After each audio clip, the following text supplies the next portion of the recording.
புதுச்சேரி குடியரசு தின விழாவில் முதல்வர் ரங்கசாமி தேசிய கொடியேற்றி அணிவகுப்பு மரியாதையை ஏற்றுக்கொண்டார்.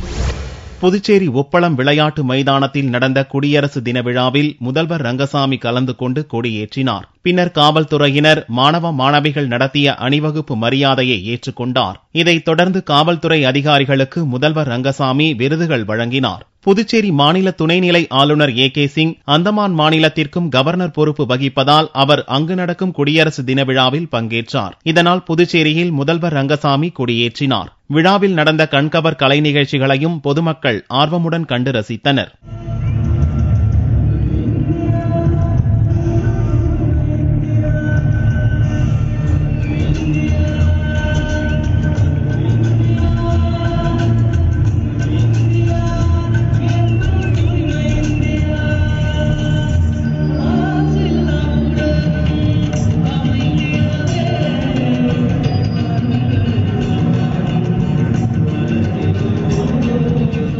இதனிடையே கவர்னர் சார்பில் வெளியிடப்பட்ட குடியரசு தின விழா செய்தியில் புதுச்சேரியில் வேளாண் பல்கலைக்கழகம் அமைக்க மத்திய அரசிடம் அனுமதி கோரியுள்ளதாகவும் மாநிலத்தின் அனைத்து கிராமங்களிலும் 100% கழிப்பிடம் அமைக்க நடவடிக்கை மேற்கொண்டுள்ளதாகவும் தெரிவிக்கப்பட்டுள்ளது.